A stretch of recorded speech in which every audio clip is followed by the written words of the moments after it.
Representative Deshotel. Good afternoon, gentlemen. Just a couple of questions. One, how much of your plant in Louisiana is aerial? I don't know that number. It's the majority of it is, yes. So you would say 90%, 100 or 95%? Just Did Chris leave? I just don't have. I think it's probably more like 80 maybe percent, but it is really a guess. I mean, the majority of our plant is aerial. It is a lot. It is a lot more expensive to go underground, and really. So I've been in the industry for 20 years, and I built a business doing this, so I understand the financial burdens. But the question is, how many school districts do you serve in Louisiana?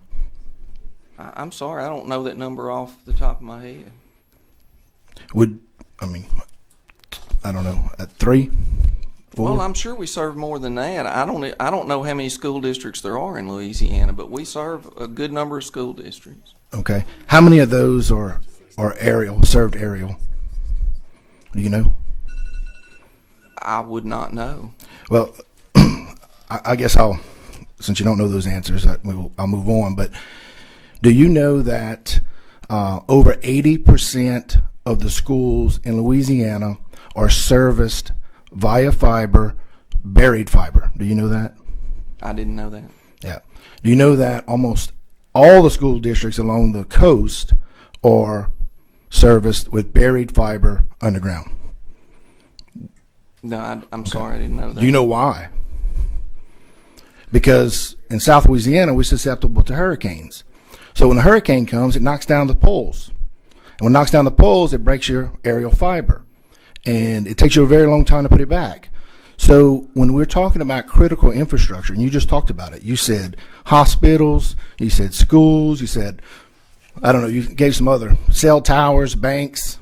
Right.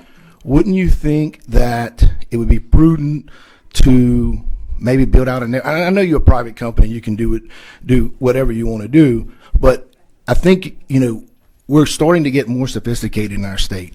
Our customers are, and they're starting to understand the difference between buried and aerial, right? So what I'm saying is, I think you need to really think about when you go back, and I'm assuming that there's no plan to convert any of that aerial plant to an underground type service. Is there? All the service will not go back the way it came down. There will be places where we go underground. There will be places where we change routes. It'll be evaluated on a case by case basis. But there's no overarching plan to completely take everything that was torn down and put it back underground. Well, here's the problem I got. If we were talking about cable TV, if that's what we're talking about, which I'm going to say is a luxury. Okay, I would be, that's fine. You build it however you want. But when you start talking about critical infrastructure, you're talking about people using this as their lifelines, we need to really think about what that plant looks like. And I would like to see a plan, and I know you're a private company. I know we can't tell you how to reconstruct, but I think when we talked about bundling and we gave you the ability to provide phone services and do these lifelines, there's some, I think we, as the legislature, looked at it. I wasn't here at the time, but I'm sure they looked at it and said, hey, we want to do what's best for the customer. But they didn't know the background. They didn't understand what the technology was at the time. So I think we got to go back to the drawing board a little bit and say, if we're going to be providing lifeline services, we need to have some stability, especially in South Louisiana. I mean, it happens. So another question. When did Altice acquire Suddenlink? 2016. 2016. Before that, Suddenlink was a regional cable company. Was that correct? Regional, would be 18 states. You're talking basically West Virginia all the way to California.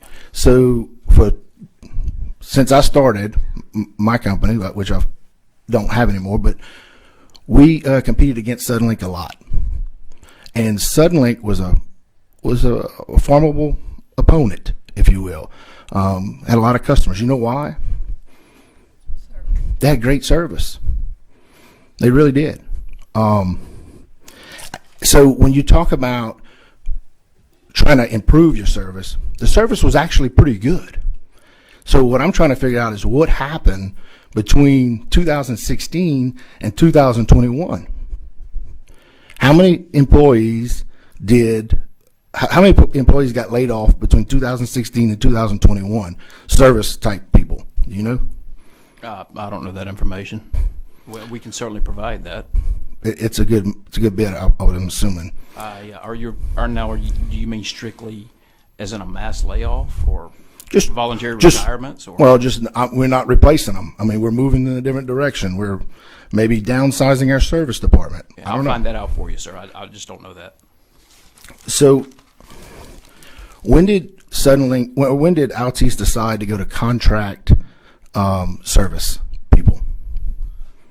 Actually, before Altice acquired Suddenlink, we were already working towards increasing the contractor to employee ratio across the footprint. To reduce the not really. We were trying to staff for the norm, okay, for the normal demand, and utilize contractors to really only address peak growth periods or increased periods of activity. So it was really more of trying to levelize the internal employee population to the baseline, and then offsetting the variables with contract labor. Okay. I don't know if I totally agree with all that, but I'm going to read you an email that I got this morning from my legislative assistant. So we email every day. We started out, she would send me every day how many people called and complained about Suddenlink. My area actually did not get hit by the hurricane very bad at all. So we were talking about just this is not hurricane related. This is just Suddenlink. But every day, right, she sends me 15 people called, 10 people called, 9 people called. I mean, whatever it is. Well, she stopped doing that. I mean, because it's just too many calls. Good morning. A few more calls regarding Suddenlink. One was quite different. It was from a woman in Tioga, which is my good friend, Mr. Mike Johnson's area, and she probably called you too about this or emailed you, but who's been requesting service from Suddenlink. Someone returned her call and said they work for Suddenlink and asked her would she show gratitude if he got her service connected. She was confused by this and said, what does gratitude mean? He said, well, $50 when I show up.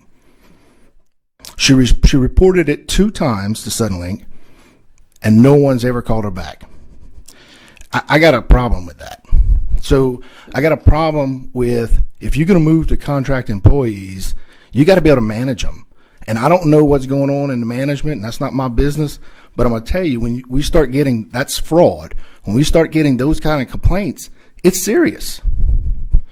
So, go ahead. And believe me, any complaint like that, any contractor, doesn't even have to be contractor, any employee complaint of that kind of behavior is dealt with swiftly and severely. And I would love to get that customer's information myself so we can follow up on that. But we do turn very quickly and act severely on. Well, I think what's disturbing is that she called twice, left 2 messages to report the problem, and she's got to go to her, not even her state representative, she goes to her neighboring state representative to report the problem. That's something going on. There's something serious behind the scenes that needs to be And I dealt agree. with. And if I can get her name and the phone number she called from, I can pull those calls and I can find out exactly what happened. Yeah, we'll definitely do that. I don't want to say it today over Right. this, but No, of course not. But I'll give you my contact information. so I guess that was really my gist of what I wanted to talk about is what the new plant was going to look like. It sounds like there's really no trying to change the plant or any of those discussions being talked about. But I'll tell you what what my dad always told me, what the definition of insanity was. So when you do something over and over and over and expect a different result, that's the definition of insanity. And I think going in South Louisiana and hanging all this stuff back on the poles is not a very good business model. That's my opinion. Thank you. Thank you, Representative Deshotel.